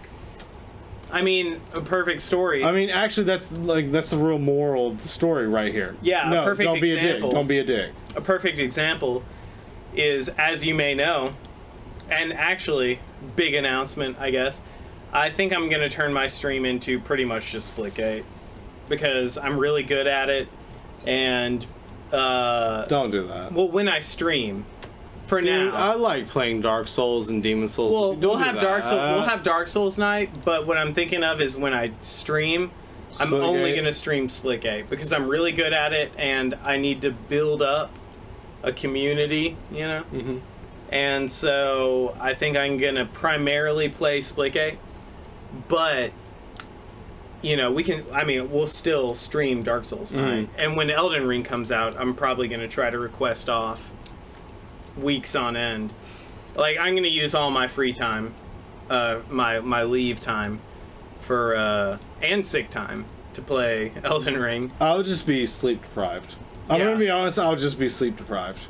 But that was something I was thinking about. Is for my stream, I think I'm gonna skip the Metroidvanias, because Metroidvanias to me so much fun to play. I love Metroidvanias, but it's kind of like Dark Souls by yourself, right? Like it's explorative, you know, and it's boring to watch. Splitgate, it takes a certain type of person to want to watch Metroidvania. Yeah. Which, by the way, I will say, some of your best podcasts that I've enjoyed, streams that I've enjoyed watching are your Metroidvanias. But I am that certain type of person that likes watching Metroidvanias. But Splitgate, it's so easy. Yeah. It's marketable. It's fun. And it's so easy to clip. Anyway, moral of the story is, though, I think I'm going to turn my stream into primarily Splitgate. Then if you're going to turn your stream into primarily split... Continue. If I'm going to turn my stream into primarily Splitgate, then... As I was saying, off stream, get your money. No. Get your money. It's not about the money. No, if you're going to do it primarily... It's not about the money. You talk. You're better at talking right now. You talk. Talk. I don't know. It's not about the money. I'm doing it for fun. I know it's not about the money. And growth. I've always known that about you. But really, it's for personal growth for me. Because, like, I want to be able to grow as a person. Mm-hmm. And being able to watch myself back and be like, I don't like that about myself. Let me modify this thing that I do. That's the only reason why I'm doing it anymore. And for a minute I lost sight because I got so close to affiliate and I was like, yeah, I could get paid. And then anymore I'm just like, fuck ads. Fuck ads. Fuck ads. But as I was saying earlier off stream, like, if you're going to turn it into a Splitgate channel, get your money, dude. No, I'm not. Fuck it, dude. No. Like, really, well, get your money. Get your money. I've got a business plan worked out in my mind. Okay. Well, honestly, I like that you play a variety of games on, like, different days. You have different days for different things, and I think that that's neat because you're bringing in more than just a Splitgate audience. You have people who want to watch you play Metroidvanias. You have people who want to watch you play Souls games. You have people who want to watch you play roguelikes. You know, like, all sorts of different people here for different things. Yeah. Yeah, and I like that too. I like that I get but to... mostly they're here for you because you're funny and you're entertaining regardless of what you're playing. But at the same time, like, you know, I'm going to be funny and entertaining. And I've kind of delved into the content creator type shit to bring people towards Twitch, right? The discoverability on Twitch sucks. And so I'm doing something right now as kind of an experiment. One, for myself as an excuse to get healthy. But two, as a means of just seeing what I can do on stream to kind of change the way that streaming sees streaming. Can I give a spoiler? Do you think this is a good time to do a spoiler? We're really close. I didn't mention it because I wasn't sure if you wanted to or not. We're really fucking close. Yeah, Everett's got something he wants to start doing on his stream. And it's big. Do it. Yeah. Okay, so... I'm excited. So, I am... Okay. So I've been watching a shitload of Richard Simmons lately. Yeah. Sweating it to the oldies. Yeah. Got our DVD over there. Yeah, I do. I have his DVD. I have all of his DVDs and all that shit. But what I'm planning on doing is an exercise channel because I've been watching non-stop on Twitch the exercise and I don't know what they call it, but it's the exercise health active whatever. Yeah. And the discoverability on Twitch is shit. However, what I will say is, like, every single person who does exercise on Twitch is fucking shit. Like, and I cannot... They're not enticing, is what you're saying. It's boring. They're not enticing, yes. And there's no production value. They don't draw you in. Value. They don't draw you in. Yeah. There's no production value. There's no production value. It's fucking boring, and it's shit. And there may be like 10 people max streaming it at any given time. There's like, it's so... It's an open market. It's such a low value, low market thing. And the people that do stream, it's just propping up their phone where there's Wi-Fi, where they can upload, and they're in a gym seeing how many reps I can do. Yeah. But what I want to do... It's either in a gym or it's someone who is streaming a video game taking an exercise. But it's no one trying to do the Richard Simmons things, like the at-home video. But what I want to do is, like, I'm not just doing this for me, right? Mm-hmm. Like, I can get fucking ripped because you saw how fucking ripped I can get. But what I want to do is promote healthy lifestyles, like, and I want to do it in the vein of like, and I've been thinking about this non-toxic masculinity type shit. Play into toxic masculinity, but then be like, you know, that's okay if you only do one push-up. At least you're doing one push-up. You're being better than yourself the day before, right? And no, like I'm not gonna lie, like. Just to add in real quick, just to throw in a little additive to anyone that's watching right now, which is probably no one, but for the longest time, I couldn't do a single push-up. And then when I don't want to say fit. Fuck. How to word this? No, you got fucking for a minute. You should. It was you should give yourself It was credit. very fleeting. But when I got fit for a minute, I was doing up to 10, 15 push-ups, not bitch push-ups, having my wife watch me to make sure my form was good. I was doing decent push-ups. I went from not being able to do a push-up to being able to do 15 push-ups. I probably could not do that now. But yes, I got fit for a minute. But what I'm saying is, like, I want to do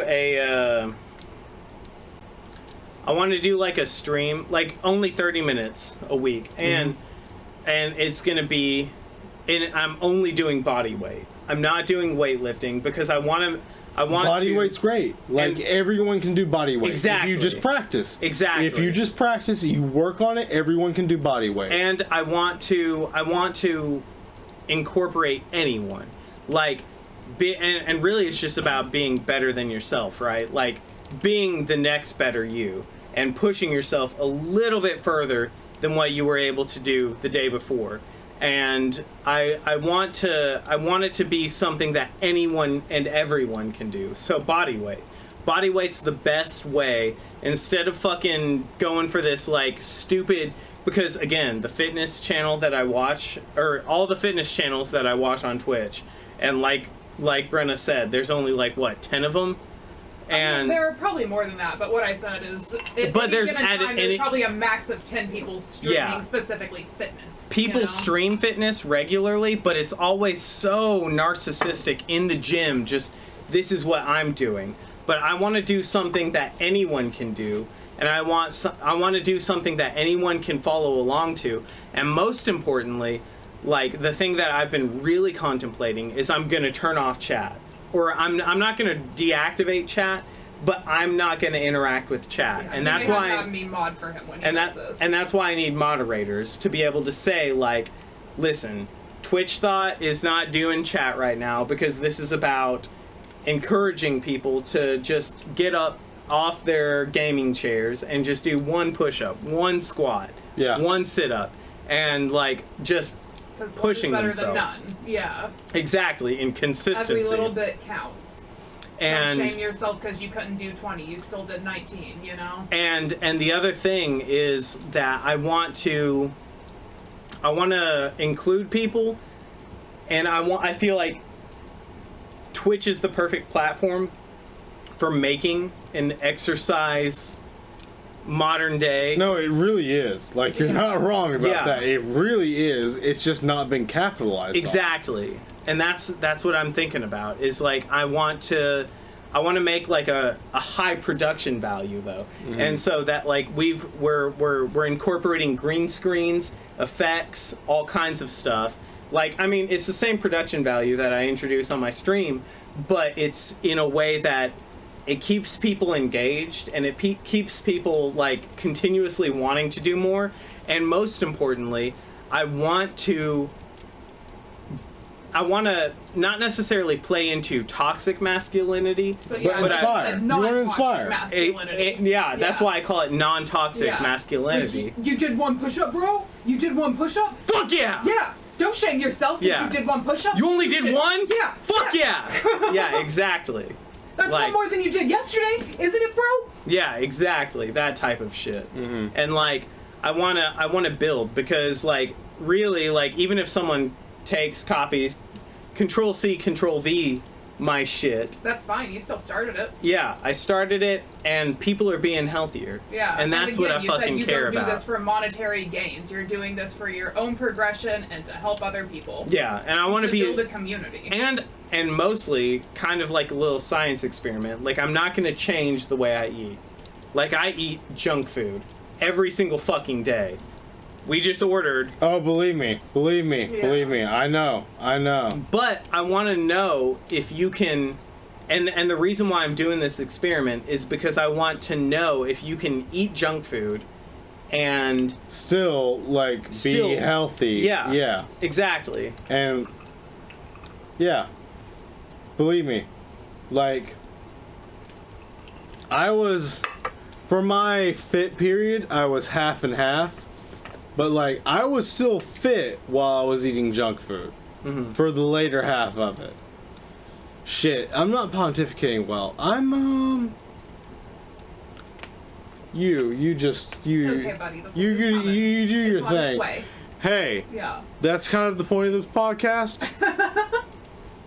I have degraded to unintelligible words. Whatever. I feel that. I don't think you do. Like, cheers to that. No, cheers. Cheers to that on an emotional level. Cheers. Cheers.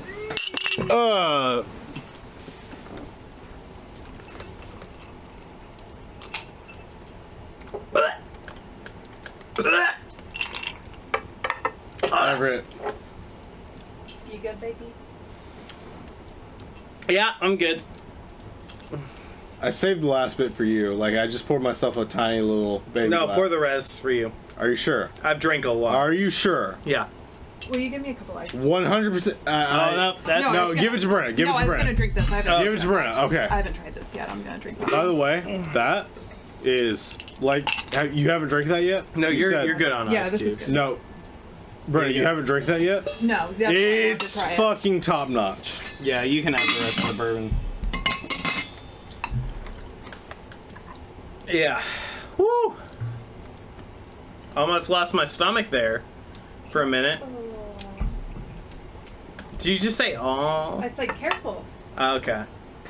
But anyway, no, I think it would be a really cool thing to be kind of a, like, I don't want to be the guy who's just like standing there on a stream like, look at me as I get ripped and jacked. Like, I want to... I'm the alpha male. Yeah. I want to encourage people to stop, and that's the reason why I'm not going to engage in chat, is because I want people to be like, oh, I can't talk to him right now.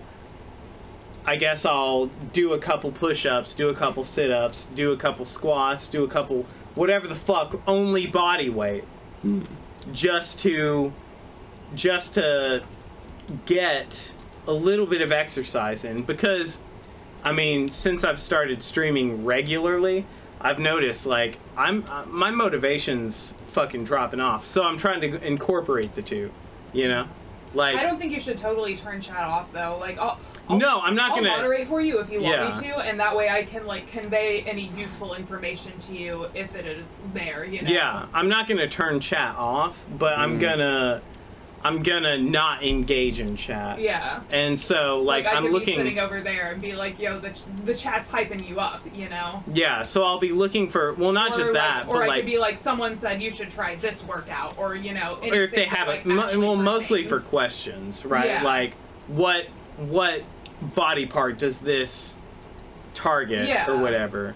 And I think that it'll be really exciting just because like I'm gonna make it as short as possible because again, like the big thing with working out, like when I was at my peak, I was working out 2 hours a day. I was.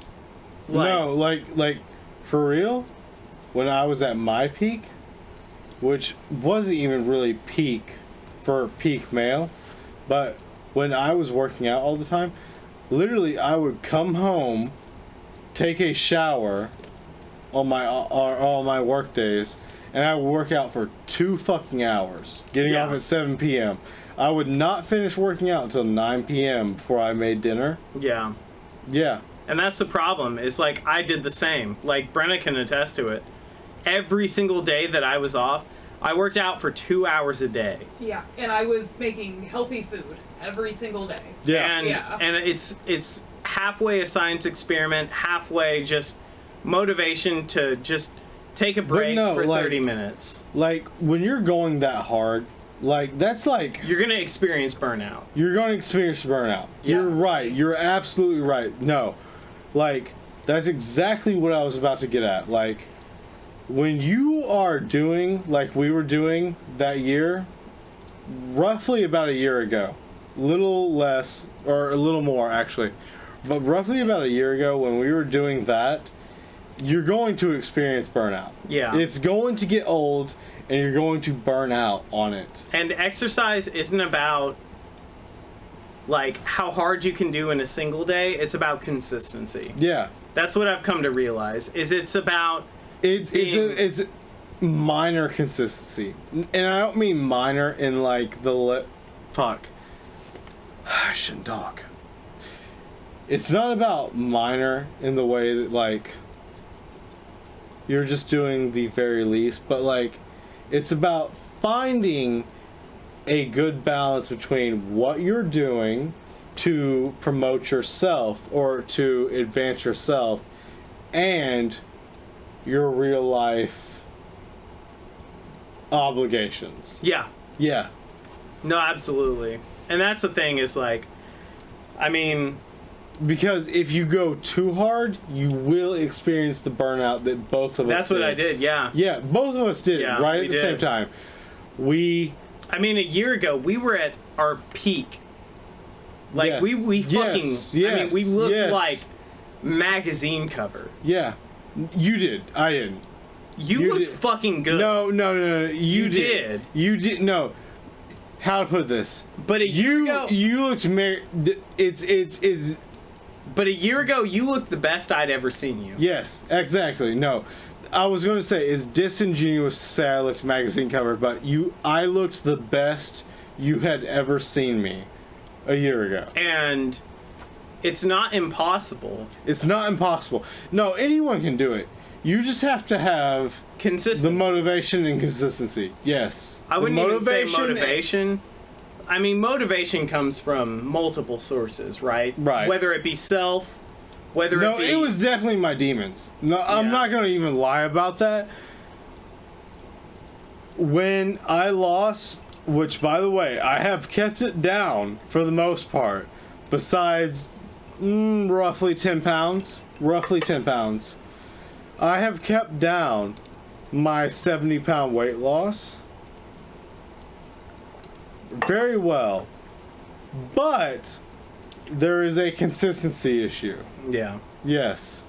Like, eventually, if you go that hard as I did in the 4 months, it was about 4 months that I lost 70, 80 pounds, you will lose your consistency. It's not good.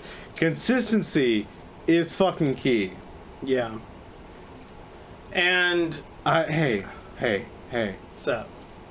I'm realizing right now, as I just said that, I'm really fucked up. Same. Same? Oh, dude, I'm fucking gone. Fist pound. Fuck yeah. But no, that's kind of Consistency is key.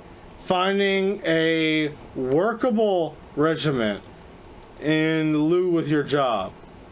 Consistency is key. That's kind of why I'm wanting to You're do the this guy in for that. You're the guy first for place. that. You're the guy. Is because like I mean, and we can look at it here after we're done doing the podcast, but exercise stuff on Twitch is so low value, narcissistic, like just about me progression, that I want to make something about the viewers.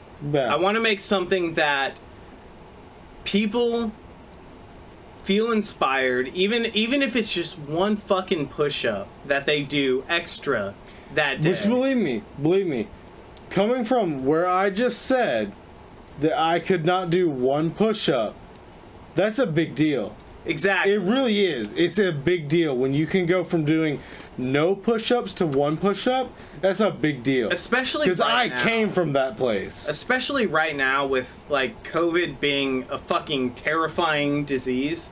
To some people.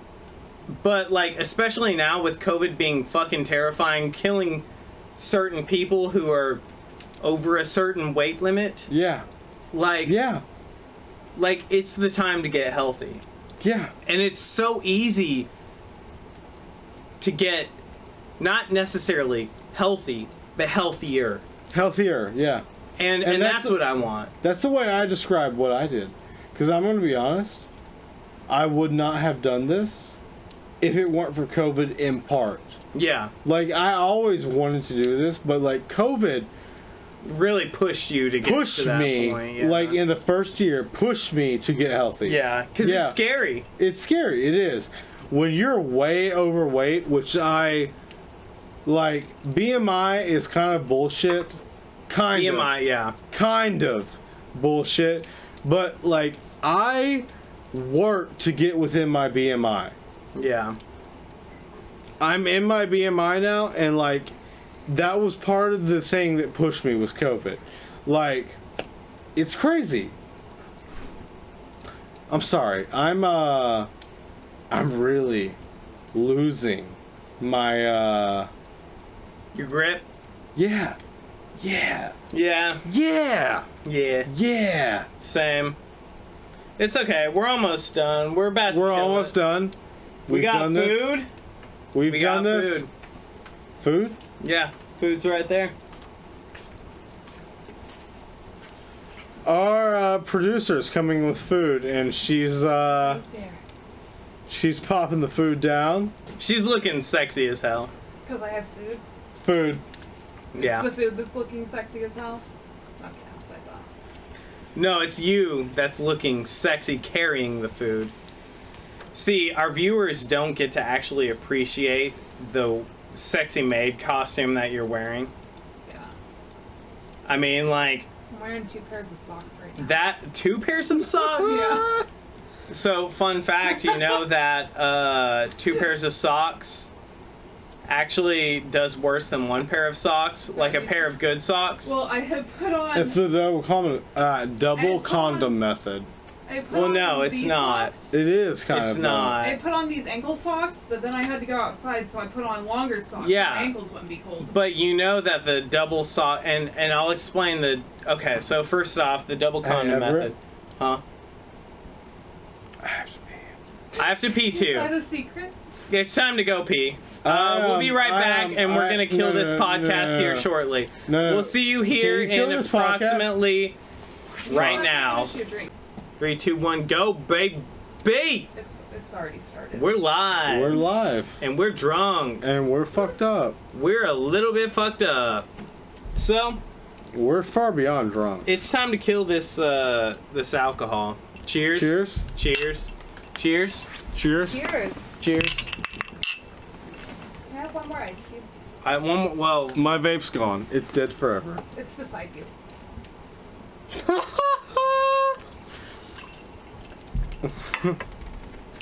What dropped? I felt something drop. Oh, my phone. You felt my phone drop.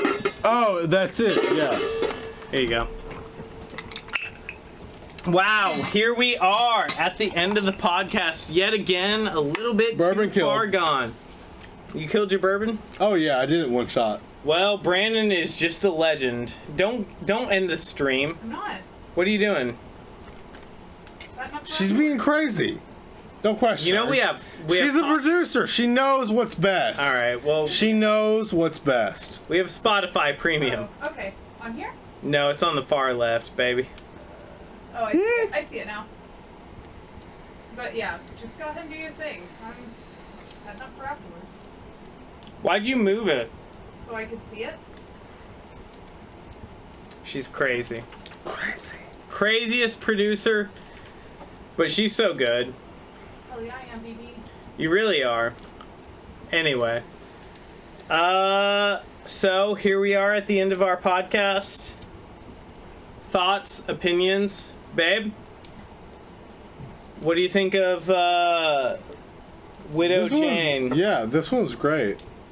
It's good. Honestly, at first when I tried it, I didn't love it that much, but I will say I had a glass of Garrison Brothers before that, and you know, Garrison Brothers spoils you. That's not Garrison It's Brothers to yeah, anything it else spoils isn't you. fair, but now that I've been drinking it, now that I've had a glass or two, it's really good. It's fucking It delicious. is a little bit smoky, but not quite like Scotch smoky. Yeah, that's It's exactly like- what I was hinting It's at like at the beginning. if you want to like Scotch, but you just cannot, but you still really want to like it, It's give this a try. it's a standard mash bill. It has a very Scotchy taste, but like not like the charred. Yeah, it's Campfire not like you're licking an ashes. ashtray. Yeah, yeah. It's like a subtle smokiness. Careful.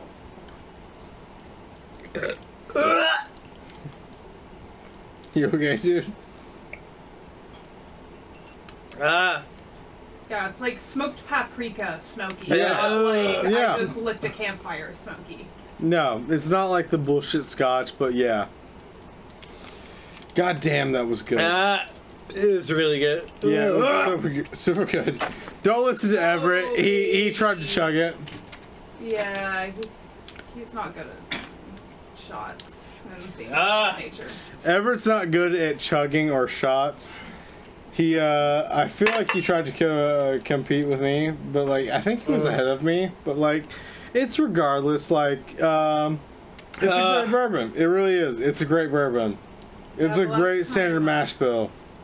The last time Everett tried to do shots, he got 2 shots deep and then threw up off the porch. Everett doesn't do shots. Yeah, he told me he He's was a gonna do sipper. 10. He got to He's 2. a sipper. That's okay. You just gotta know your pace. I think we killed it this podcast. I think we did too. High Even though I fives. was fucked up. High fives. Let's High five. let's High five, high fiver. high fiver. Nice. Okay. It's Cool. fun when you guys high five me. I and fist wanted bump me to, and stuff like that because fuck. it looks like you're high fiving the camera. Let's add this to the Collection. collection. Oh, here you can Oh, add yeah? this one too. The Garrison, Garrison Brothers, Yeah. baby. Hey! Garrison Brothers from the last podcast. We can Yeah. finally add. I finished it today. It was delicious. He drops it and shatters it. I would never. He was- Drops and I'd shatters. fucking kill Don't myself. say that, Everett. Drops and shatters. Dude, it is hanging on by a Fucking kill thread. myself. Push it back a bit. There we go. Both of No, them. too many things. No. You can't. No, that They're one's not off hanging the on by a edge. thread. They're not I'm off looking the at edge. it. The widow's aged. Yeah. Okay. Push it back a bit. All right, there you go. There we go. Okay. You can't see any of that on the camera. It's fine. Anyway, so. But that's why I need a wider angle lens. Yeah. Anyway, if you've made it this far in the podcast, thank you so much for watching. Thank you very much because we are degraded. Yeah, we're gone. Pretty gone. I'm gone. I'm gone. I'll co-sign that. Stamp of approval. Whoa. Right there. Yep. Anyway, thank you so much for watching. If you've made it this far, really, we really appreciate all of your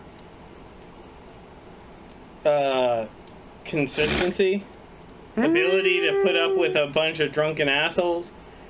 But it's time for us to go play some Demon Souls. You're making fun of me. Our producer is making fun of me. Stop it. I'm holding on for dear life. Anyway, we'll see you next week. Thank you so much for hanging out. We love you guys, and we'll see you next week. So if you haven't yet, See you next week. subscribe to Amaranth. Subscribe to Amaranth. Subscribe to Twitch Thought. Subscribe to Amaranth. Twitch Thought. Amaranth. Twitch Thought. Whatever. Kill it.